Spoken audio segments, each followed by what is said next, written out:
1509 in the English royal household. The 18-year-old King Henry VIII is neglecting his royal duties. Instead, he enjoys a hedonistic lifestyle, preferring Italian masked balls to dealing with affairs of state. But does he love his wife Catherine, whom he married on his father's express wishes? The House of Tudor was still a young dynasty. It was only 40 years earlier that Henry's father, Henry VII, had won the War of the Roses to be crowned King of England. Henry VIII was keen to secure the family's dynasty, and what better way could there be than marrying Catherine of Aragon, daughter of Europe's most powerful rulers, King Ferdinand and Queen Isabella of Spain. If Catherine could provide him with a male heir, then so much the better. That would allow him to secure the Tudor dynasty for at least another generation. For 17 years, the deeply devout Catherine of Aragon and Henry VIII led a peaceful marriage. Then, however, something happened that would throw not only their marriage, but the very future of Europe itself into crisis.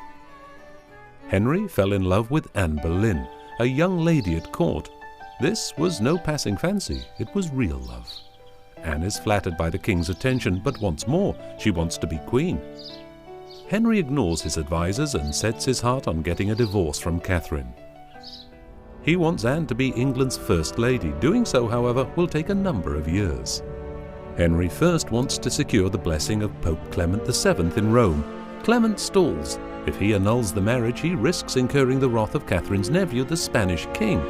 By forbidding Henry's new marriage, however, he risks provoking England's separation from the Catholic Church. In the meantime, however, Henry makes up his mind. After 9 years of political maneuvering, he disobeys the Pope and banishes Catherine from court and out of his life.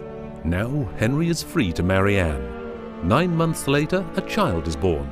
Unfortunately for Henry, however, it's not a boy, but a girl. Henry immediately distances himself from the woman he fought to marry for 9 years. Did Henry really love Anne, or was he simply after an heir to the throne? Well, all the evidence points to the fact that he did actually love her. She was a lively, feisty wife, exactly the kind of woman you would expect him to naturally be drawn towards. In addition, he used to write her passionate letters in which he repeatedly declared his love for her. But when she failed to produce Henry's much-anticipated male heir, he quickly pushed her aside.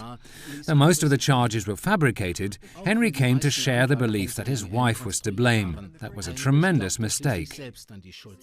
After risking the future of England to marry Anne, he quickly orders her beheading before moving on to his next conquest, Jane Seymour, whom he married the day after Anne's execution.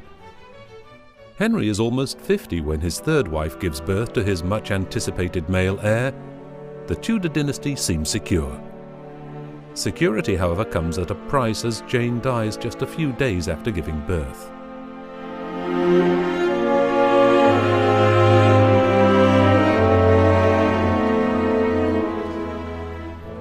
Henry would go on to marry 3 more times, but all his marriages end in tragedy.